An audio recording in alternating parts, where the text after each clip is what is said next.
Hello everyone, it's Old Guardian here.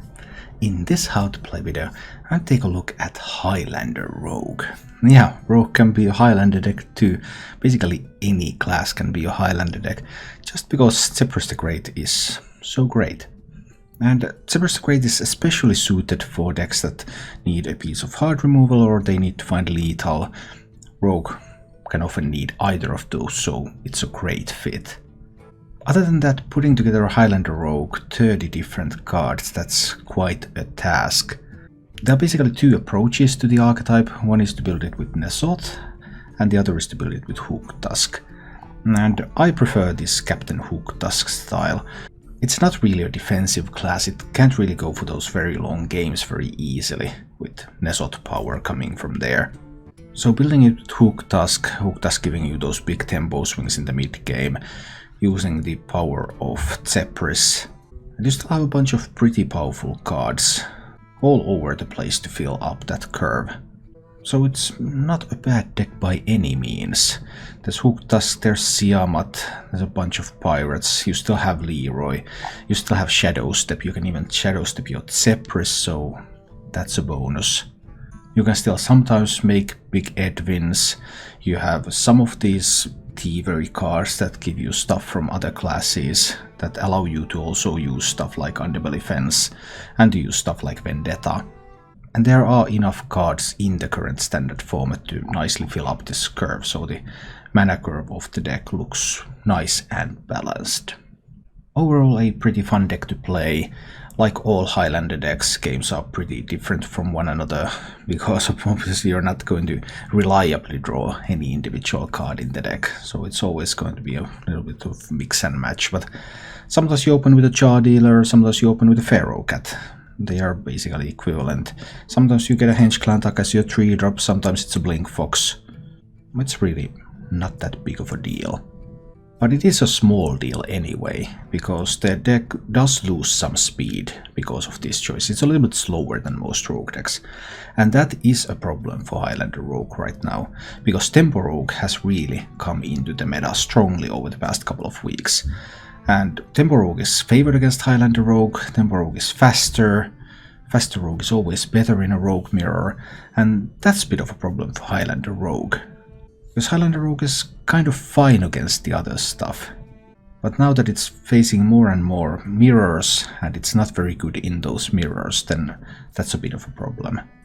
Still, a decent deck to play. It's a deck that it's possible to climb with, and it can be fun.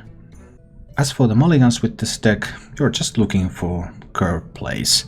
So Jar Dealer, Pharaoh Cat, Swashbuckler, you want to find that 1-drop. Then you would like to find a 2-drop and 3-drop. Nothing really out of the ordinary there. Just look for cards that you can play on curve. Because you're a Highlander deck, you're not very reliable in getting any individual card, so you look more for the mana curve than you look for any card name as such. If you enjoy this content, you can support the channel by joining as a subscriber or as a member on YouTube, and joining as a follower or subscriber on Twitch. Let's go take a look at Highlander Rogue in action. Right, cool. I can work with this. This is fine. Shaman kept 3 cards. The first one is the quest, of course. What about the others? Let's see, we open with the cat. I can't get a class card. Well, I currently don't have any way to. I currently don't have any synergy cards anyway, so it doesn't really matter. But obviously it's more fun to get class cards than it is to not get them. Oh, he rolls good lucky too. Oh, so much good stuff. He's overloaded, so he can't use a Wasp next turn. I have the option to coin the SI7 agent, or I can simply dagger. I think I want more board presence, so I'm coining the SI7 agent to kill the Slurper. He doesn't have any damage spells anyway. So I still opt to kill the lackey here. to prevent him from bouncing lackeys. Like, bouncing Talnos isn't really a thing. Not that he would bounce anything this turn anyway, because he's down to just 2 mana. So he's likely to trade with Talnos regardless.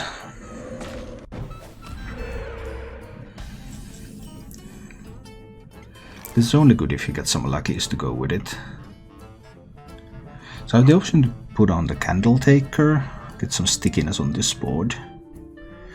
Or look for a Shaman card with the Blink Fox. I think I go for the stickiness. I still actually need to trade that away, because otherwise I open up the possibility for him this turn to do Flesh Shaper plus Mutate. Well, he had the Hair and Evolve. And he manages to roll a Rush minion too. And a Charge minion. So he's actually able to clear my board with his 4-drops. Somewhat inconvenient.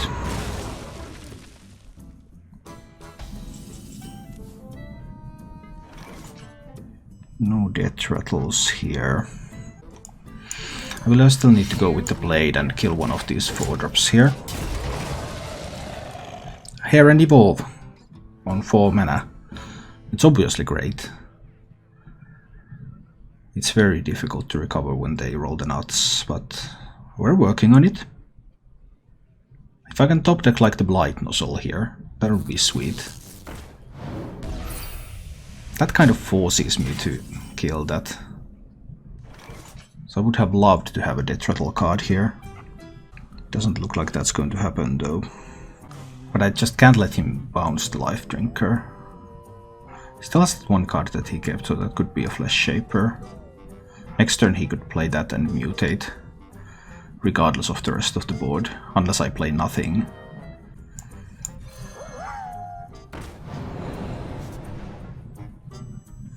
I can give my totems +2 attack. How encouraging. I believe I have to kill that.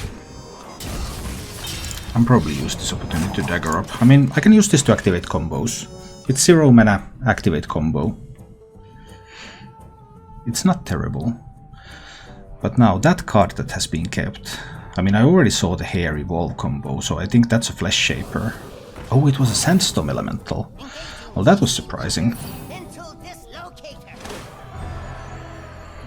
That was surprising indeed.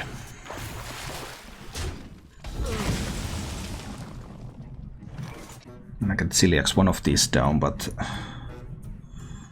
what good does it do? I guess it does some good. Which one do I want to kill? Does it matter? Let's take a look at the Swashbuckler first. Add a random Shaman spell to your hand. Okay. That's kind of scary. I don't have mechs right now that I could magnetize Celiax on. But I suppose I will go with the Celiax here. I'll kill the bigger minion. No chance that he can... He doesn't really have the mana to bounce this and use it immediately. How's the Sepper been working for you? Poorly so far, but I mean, it's a pirate that you can pull with Hook Tusk, and when you play Highlander you need a certain number of pirates, so it's not like I have a lot of options. I have to kill the 3/3. I can't let him bounce that. So it has to be a Rush and Divine Shield, I believe. So I can kill that and keep a 6/6 on the board. Okay, I've seen 2 Life Drinkers. I just hope that he can't find Lackey Generators, because those are the best things that he can find now. Top decked one. Ha! Those are the best things he could find. So what can you do? Sometimes they find the best stuff. 2 spells. Does he find good spells? Oh, and a Hair Wasp. Painful.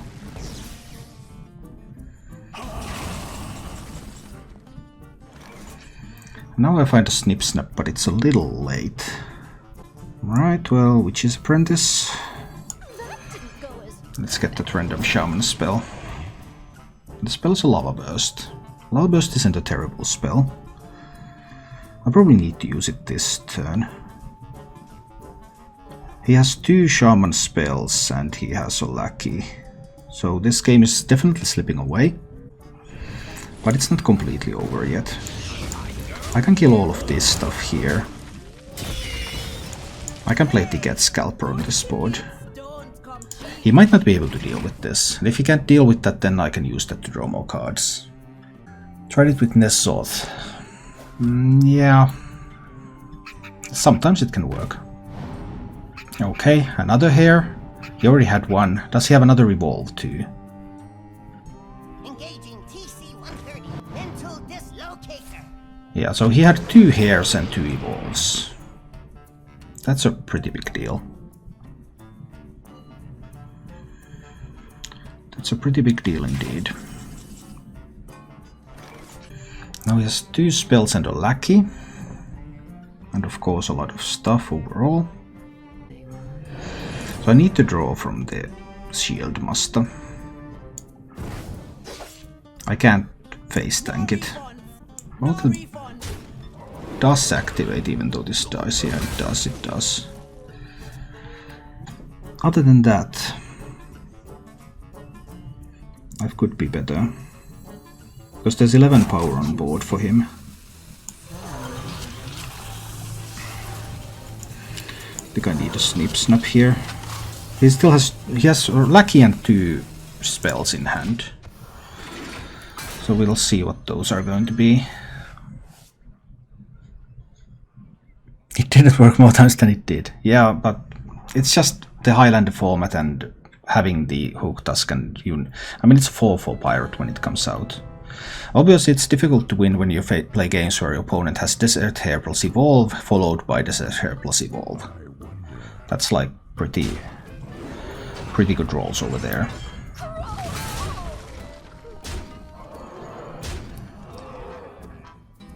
So he has a Lackey and 2 spells. There's the Lackey. He's not using any spells. Oh, he had that. And he rolls an Alak here. Oh, that happened. Okay. He has 1 more spell left. Well, obviously I have to play Zephyrus to get a Twisting Nether in this position. Okay, we get the Twisting Nether. I'll Shadow Step the Zephyrus back into my hand. And then I will destroy this board.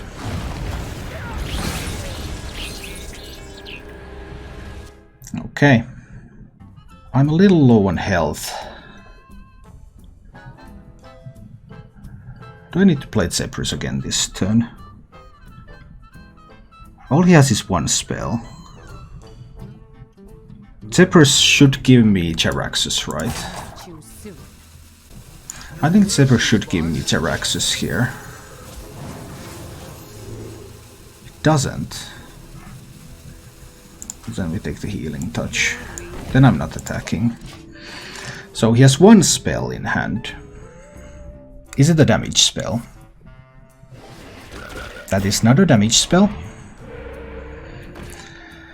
Okay, at least it was not a damage spell. That's a good start. I need to start working my way through this. Let's go in with the Mugger. And it gives me a Caligos. Caligos can be good next turn. Well, at this point I do need to heal up a little bit, of course.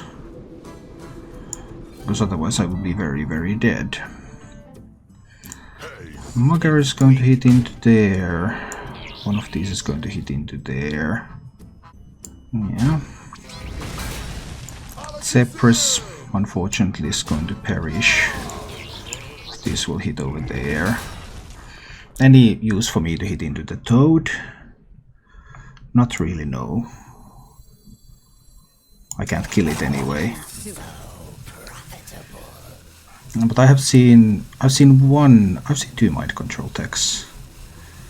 So I think I will leave the board state like this. now he has 1 lackey plus 1 top deck. So, but he will get another lackey for next turn. I had no way to prevent that. But we can discover something with Caligos maybe. We'll see.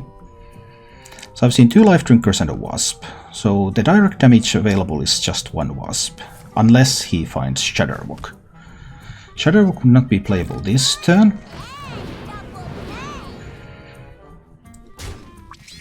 Why did you go face with 2 for if you don't go face with this? I do not understand. So we're going for a big Edwin turn, right? But that card now could be Shadowwalk, because Shadowwalk is like the only card that makes sense not to play. And that means lackeys, that means 6 damage to face. Nonetheless, I believe that this will be a... Ooh. But if I play this, I can't play Caligos next turn. I kind of want to play Caligos next turn. Anyway, this one goes there. This one goes there. I hit there with the dagger. I played Totemic Surge. And I played the Sapper. And I played the Edwin. And I'll dagger up. I didn't want to play the Slurper. I could have made the Edwin slightly bigger, but I think I might need Caligos next turn. Now let's hope that I'm wrong and there is no Shadowwalk.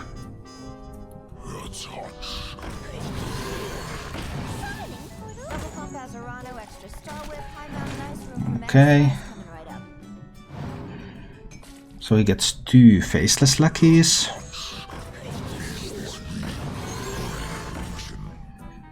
It's a pretty big board.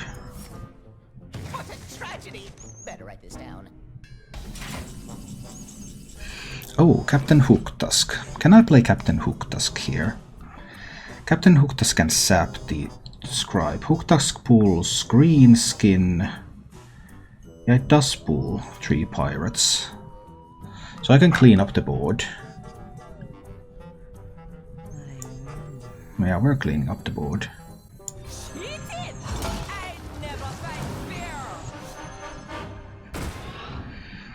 So I'm sapping the scribe. Am I?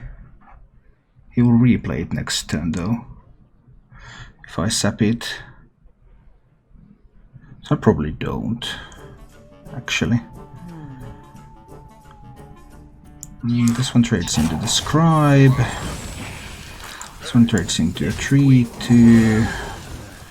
This one trades into a 3-2, this one trades into a 2-2, this one trades into a 2-2, this one trades away 1-1. I kill a 1-1, I play a Slurper. Which lackey do I get? I get damage lackey and that kills the final minion. So now he has no board.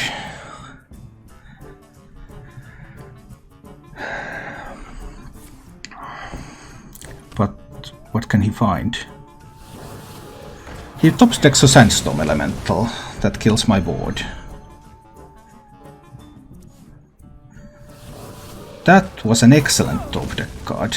I highly recommend top decking this. Holy guacamole, that top deck.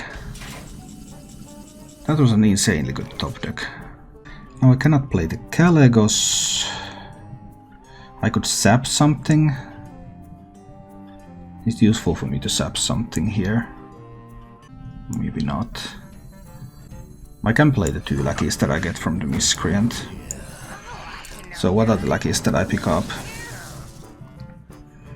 Faceless lackey, yeah, I think we need to play that.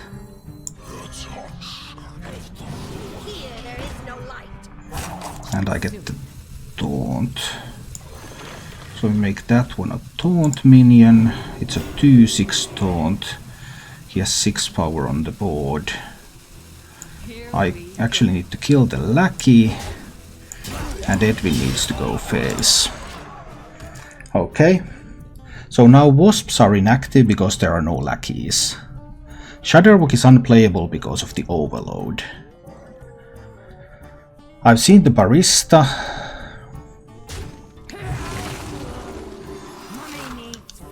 We'll see whether there's more. All of that goes there. Cool. I only have 16 power on board myself.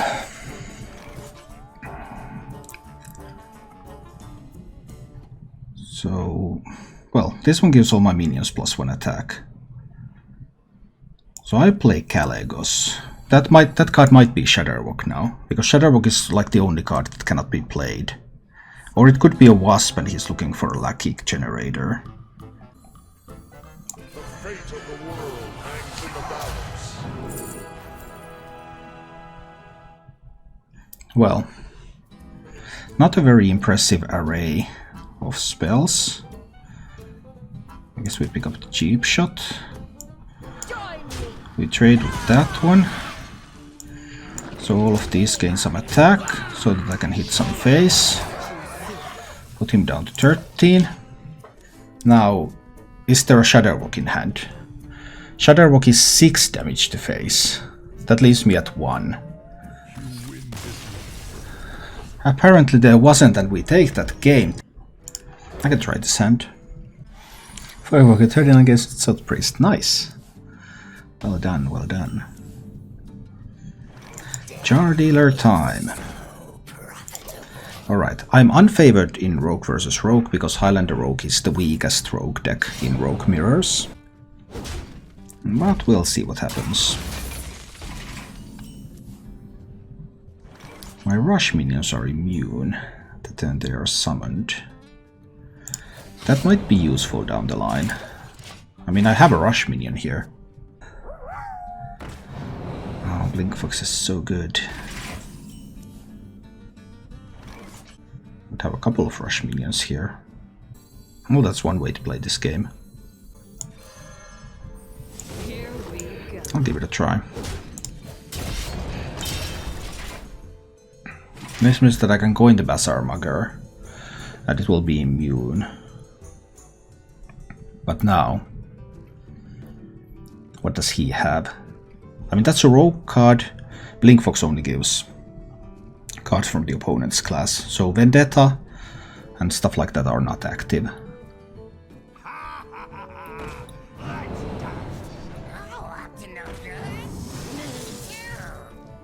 Alright.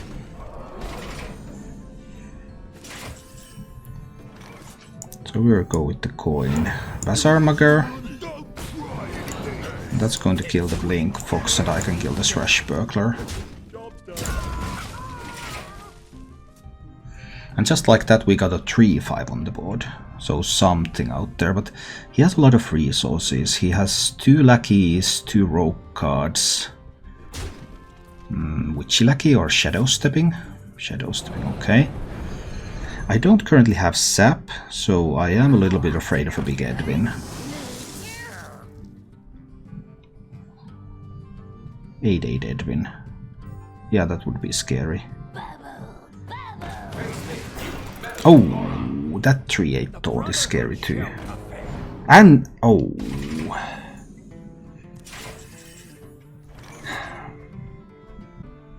That's tough. I have a Sap here, but his hand is full of lackeys. So how much does that Sap matter? And he managed to roll a 3/8 4-drop. Seriously. I can't get rid of the 3/8.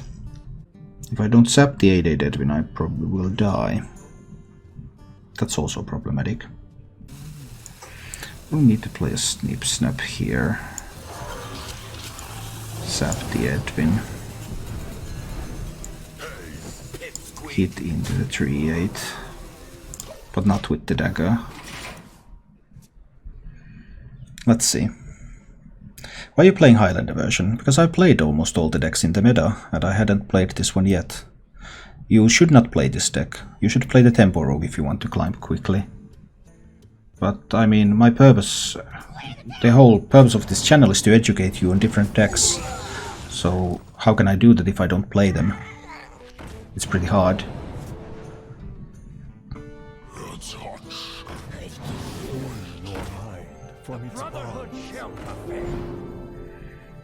There's the Edwin Bagoken. I'm afraid it has too many friends.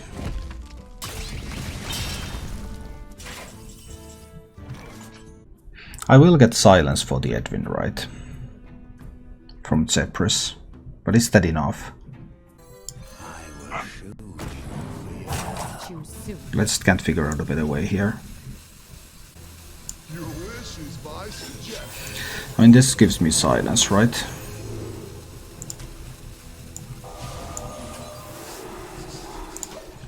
So I can remove some of the damage from the board. We'll see if that's enough or not. Probably not. But I thought that was still the strongest move I was able to make. What version of Tempo Rogue is good right now? All of them. They're all good. Nomi version is good. Lucky version is good. Questing Adventurers is good. They're all good.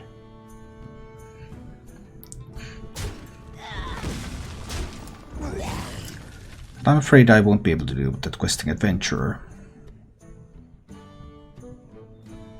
Maybe I can. Oh, after that randomly generated bone rate I cannot. Because I was thinking I could maybe do it with the Rush Siamat, but that randomly generated bone rate was a bit too much for me.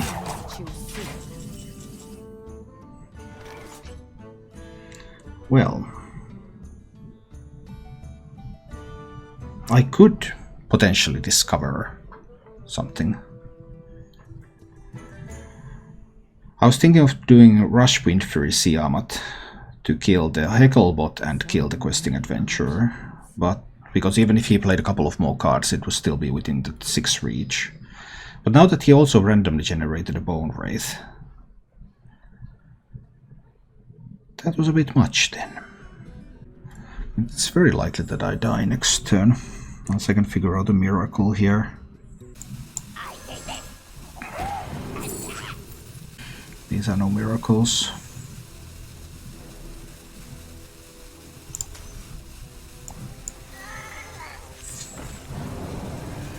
Yeah, I don't see any outs. I just don't see anything. Probably isn't. Paladin always has the hero power anyway. But backstab aside, Zephyrus. We'll go with this. Let's see what happens. I'm expecting a...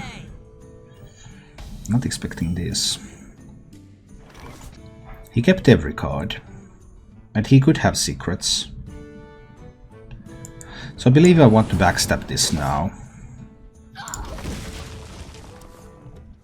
It is probably still a Highlander Paladin, just a more aggressive variant. It could also be a pure Secret Paladin. Well, I guess that answers which type of Paladin it is. Quite conclusively. Okay, please don't get a hero power that deals damage to me. So he didn't get the Hunt, the hero power, he would have always picked that. Mage is probably the second best. Do I have to spend my coin? He kept every card. So what's up there? Really scary stuff. I think in this position I actually need to coin the Necrium Blade. And kill the Finley. I will find a way to activate the SI7 agent later. I also can't coin the Hook Tusk now. But this should keep the secrets a little bit weaker.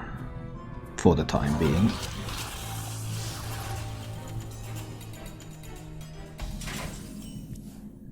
That was surprising. There's my Pharaoh Cat, which can activate the SI7 agent later. So I can play this. This was not quite the card that I wanted.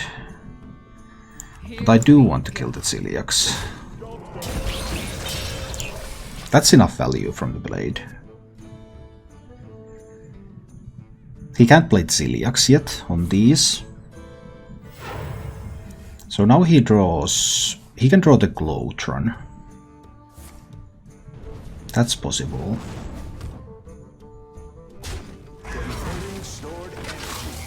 Yeah, and then he might be able to play the Celiax on that. Prismatic Lens. Doesn't really draw any good answers here. I think I need to go with the cat. And that's a good reborn minion. I think I need to go with these. We'll see if he has something to magnetize on that or not. Celiax, of course, being the biggest threat. I know what you did. Okay. Secrets can also be awkward. Very awkward. Hey, I got you,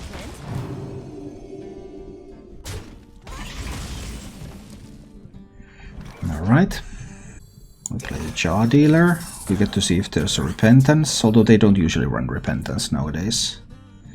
If I play the Ancestral Guardian, he can just swing into it. He can trade it away pretty easily, but it's still 6 healing. There could be a Never Surrender. If I play the Prismatic Lens, I will find out about that. Because if I play Zephyrus for a Consecration later on, it doesn't do much. My Ancestral Guardian is 4 healing actually. Because he's just going to ping it away. I'll still play it. Let's try this. I mean, I have Siamat, I have Hooktusk. If I can just survive a little while longer. Your presence offends me. Which I might not. But we'll see. And his hand is almost empty. Obviously, there are some really strong power turns available to him a little later. Okay.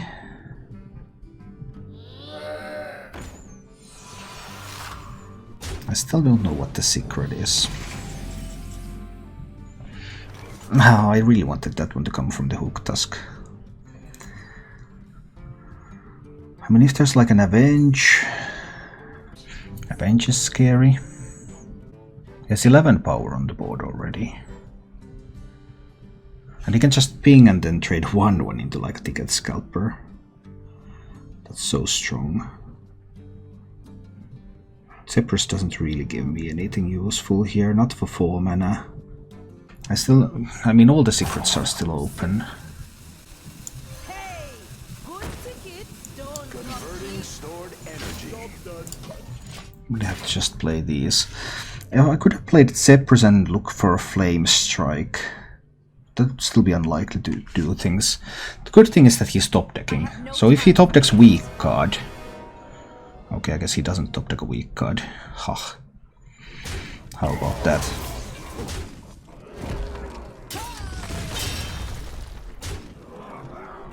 Still don't know what the secret is. So if I play Siamat, I think I have to. Winds of the south, come to my aid. With Rush and Wind Fury. And try to kill that. Just a redemption. Cool. Unleashed. And I can kill that. So I can reduce the amount of power he has on the board a little. And take away the Sylvanas. And then I have the Hooktusk coming. And Hooktusk might give me the board back.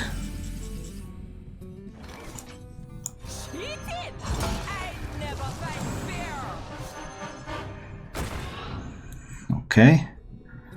So this one goes there. This one kills that one. This one kills that one. Down to 1 minion. That's important. I still have Zephyrus to get some healing. 1 secret. And I've already seen the redemption.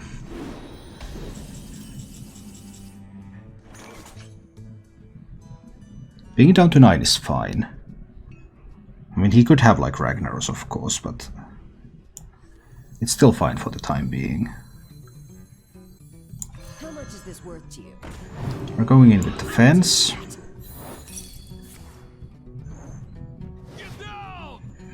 Noble Sacrifice is fine. Then we go in with the Castaway.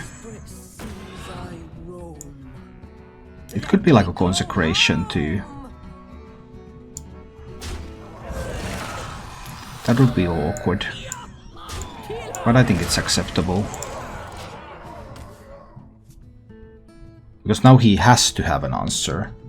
Rack would be a 1 in 5 roll. Consecration would be the best card he could have. But life is not hopeless even if there's Consecration.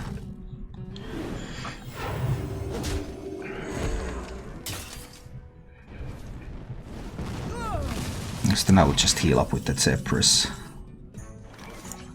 Your wish is my suggestion. Which one do I use? Lay on hands, right? Go to 11. Guardian of Kings. Guardian of Kings gives me board presence. Do I really need more cards? I think I need the board more than I need cards.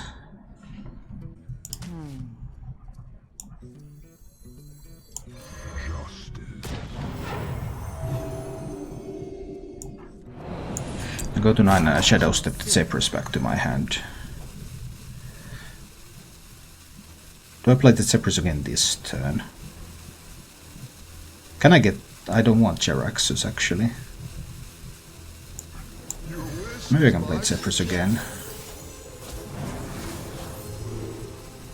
For a Healing Touch. I can use the Healing Touch next turn with the combo pieces. That will set me right up. Unity, precision, perfection.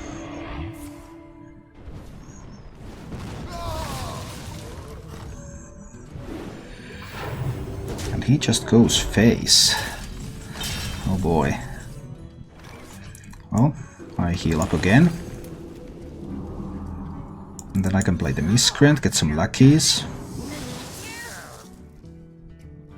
I can go to 10. 10 is acceptable. It's dagger up time. Here we go. Go to 10. Kill the Ciliax.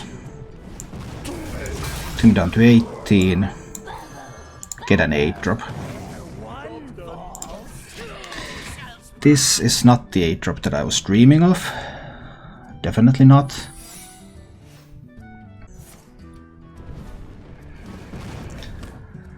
Okay, down to 8.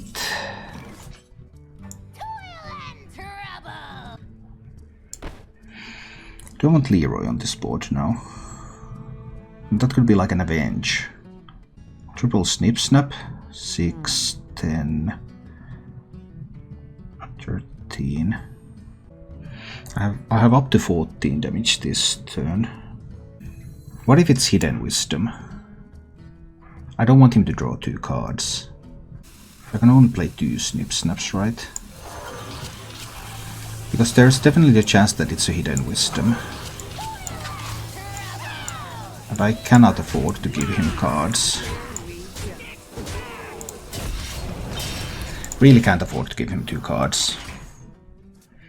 Try to make Ragnaros out as low chance as possible. This doesn't quite do it though. I could have played the Snip Snap as 2 minions to make Ragnaros even less likely to hit. Close the gates. Another secret, but I've already seen the Noble Sack. And this is lethal on board.